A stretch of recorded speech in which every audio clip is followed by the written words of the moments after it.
Bijapur today news live.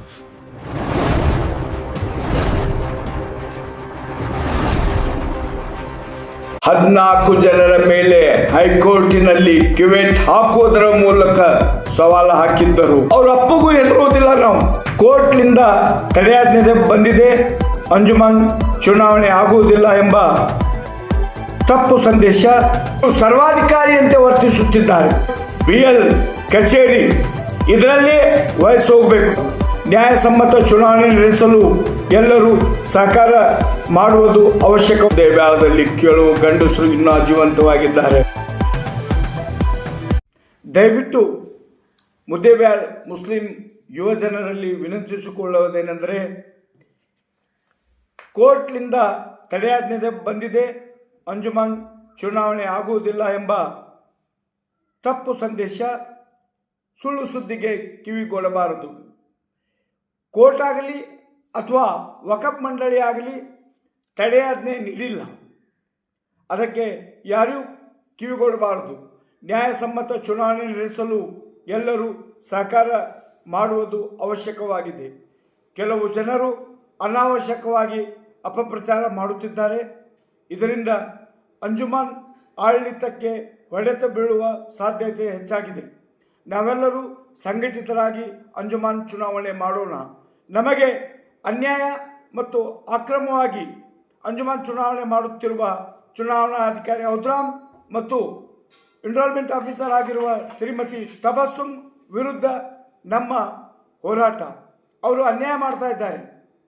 ಅವರು ಅಕ್ರಮವಾಗಿ ಸದಸ್ಯರ ಪಟ್ಟಿ ಸಿದ್ಧ ಮಾಡುತ್ತಿದ್ದಾರೆ. ಯಾಕೆ ಸದಸ್ಯರ ನಾಮಪತ್ರ ತಿರಸ್ಕಾರ ಮಾಡಿದರು? ಕಳೆದ ಬಾರಿ ಚುನಾವಣೆಯಲ್ಲಿ ಸ್ಪರ್ಧಿಸಿದ್ರು, ಚುನಾವಣೆ ಮಾಡಿದ್ರು, ಆಗ ಯಾಕೆ ತಿರಸ್ಕಾರ ಮಾಡಿಲ್ಲ? ಈಗ ನಾಮಪತ್ರ ಸಲ್ಲಿಸಲು 10,000 ರೂಪಾಯಿ ಯಾಕೆ ಬೇಕು? ಕಳೆದ ಬಾರಿ 2,500 ಇತ್ತು. ನಮ್ಮ ಬೈಲಾದಲ್ಲಿ ಇಷ್ಟೊಂದು ಹಣ ಇಲ್ಲ. ನಮ್ಮ ಬೈಲಾದಂತೆ ಅವರು ಚುನಾವಣೆ ಮಾಡಬೇಕು. ಇವರು ಸರ್ವಾಧಿಕಾರಿಯಂತೆ ವರ್ತಿಸುತ್ತಿದ್ದಾರೆ.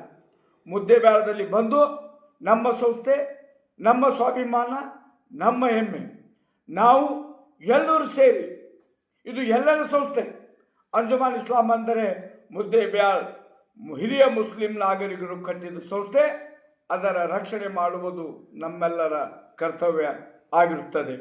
ಮಾನ್ಯ ಬಂಧುಗಳೇ, ವಿನಾಕಾರಣ ಯಾವುದೇ ರೀತಿ ಅಪಪ್ರಚಾರಕ್ಕೆ ಕಿವಿಗೊಡಬಾರದು. ನಾವು ಈ ಚುನಾವಣೆ ನಿಲ್ಲಿಸಬೇಕೆಂದು ಎಂದೂ ಭಾವಿಸಿಲ್ಲ.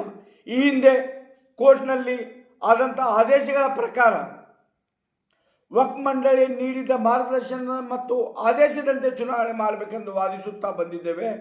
ನಮ್ಮ ಮೇಲೆ ದಬ್ಬಾಳಿಕೆ ಮಾಡಿದರೆ ನಡೆಯುವುದಿಲ್ಲ. ದಬ್ಬಾಳಿಕೆಗೆ ತಕ್ಕ ಉತ್ತರ ಕೊಡುತ್ತೇವೆ. ಔದ್ರಾಮ್ ತಪ್ಪು ತಿಳ್ಕೊಂಡಾರೆ. ಮುದ್ದೇಬ್ಯಾಳದಲ್ಲಿ ಯಾರೂ ಕೇಳುವವರಿಲ್ಲಂತ. ಮುದ್ದೇಬ್ಯಾಳದಲ್ಲಿ ಕೇಳುವ ಗಂಡಸರು ಇನ್ನೂ ಜೀವಂತವಾಗಿದ್ದಾರೆ. ಅದಕ್ಕಾಗಿ ನಾವು ಹೋರಾಟ ಮಾಡುತ್ತಿದ್ದೇವೆ. ಮಾನ್ಯ ಬಂಧುಗಳೇ, 14 ಜನರ ಮೇಲೆ ಹೈಕೋರ್ಟಿನಲ್ಲಿ ಕಿವೆಟ್ ಹಾಕುವುದರ ಮೂಲಕ ಸವಾಲು ಹಾಕಿದ್ದರು. ಅದಕ್ಕೆ ನಾವು ಉತ್ತರ ಸಹ ನೀಡಿದ್ದೆವು. ಯಾಕಂದರೆ ಕಿವೆಟ್ ಹಾಕಿ ಯಾರು ನಮಗೆ ಕೇಳಬಾರದೆಂದು ಅವರು ಭಾವಿಸಿದ್ದರು. ಕಿವೆಟ್ಗೆ ಉತ್ತರವಾಗಿ ಪ್ರಕರಣ ದಾಖಲಿಸಿದ್ದೇವೆ. ಮುಂಬರುವ ದಿನಮಾನಗಳಲ್ಲಿ ಇನ್ನೂ 3-4 ಪ್ರಕರಣಗಳು ದಾಖಲು ಮಾಡುತ್ತಿದ್ದೇವೆ. ಎಲ್ಲಿವರೆಗೆ ಭ್ರಷ್ಟ ಅಧಿಕಾರಿಗಳಿಗೆ ಶಿಕ್ಷೆ ಆಗುವುದಿಲ್ಲವೋ ಅಲ್ಲಿವರೆಗೆ ನಾವು ಶ್ರಮಿಸುವುದಿಲ್ಲ. ನಮ್ಮ ಮೇಲೆ ದೌರ್ಜನ್ಯ ದಬ್ಬಾಳಿಕೆ ಮಾಡುವುದರ ಮೂಲಕ ಬೆದರಿಸುವುದು ನಾವು ಸಹಿಸುವುದಿಲ್ಲ. ಅದಕ್ಕೆ ತಕ್ಕ ಉತ್ತರ ಕೊಡುತ್ತೇವೆ. ಕೋರ್ಟ್, BL ಕಚೇರಿ ಇದರಲ್ಲಿ ವಯಸ್ಸು ಹೋಗಬೇಕು. ಪ್ರತಿ ತಿಂಗಳಲ್ಲ, ಪ್ರತಿ ವಾರಕ್ಕೊಮ್ಮೆ ನ್ಯಾಯಾಲಯಕ್ಕೆ ಬರುವಂತೆ ಮಾಡುತ್ತೇವೆ. ಕೆಲವು ಶಾಸಕರು, ಸಚಿವರು, ಕೆಲವು ವ್ಯಕ್ತಿಗಳು ದಬ್ಬಾಳಿಕೆ ಮಾಡುತ್ತಿದ್ದಾರೆ. ಅವರ ದಬ್ಬಾಳಿಕೆಗಲ್ಲ, ಅವರ ಅಪ್ಪಗೂ ಹೆದರುವುದಿಲ್ಲ. ನಾವು ಇದು ಗೊತ್ತಿರಬೇಕು. ಅದಕ್ಕಾಗಿ ನಾವು ಇಂದು ಸಜ್ಜಾಗಿದ್ದೇವೆ, ಹೋರಾಟ ಮಾಡುತ್ತಿದ್ದೇವೆ. ಇದಕ್ಕೆ ತಮ್ಮೆಲ್ಲರ ಸಹಕಾರ ಬೇಕು. ತಾವು ಯಾವುದೇ ರೀತಿಯ ಅಪಪ್ರಚಾರಕ್ಕೆ ಕಿವಿಗೊಡಬಾರದು. ಚುನಾವಣೆ ಮಾಡಬೇಕು. ಚುನಾವಣೆ ಮಾಡಿ ಆಡಳಿತ ಮಂಡಳಿ ರಚನೆ ಮಾಡಬೇಕು. ಅದಕ್ಕೆ ನಮ್ಮೆಲ್ಲರ ಸಹಕಾರ ಇದೆ. ಅನ್ಯಾಯದ ವಿರುದ್ಧ ಯುವಜನರು ಶಠದ ನಿಲ್ಲಬೇಕು. ಕ್ಷಣ ಕ್ಷಣದ ಸುದ್ದಿಗಾಗಿ ನಮ್ಮ ಯೂಟ್ಯೂಬ್ ಚಾನೆಲ್ ಸಬ್ಸ್ಕ್ರೈಬ್ ಆಗಿ. ಬಿಜಾಪುರ ಟುಡೇ ನ್ಯೂಸ್, ಇದು ಸತ್ಯದ ದಾರಿ, ಜನಪರ.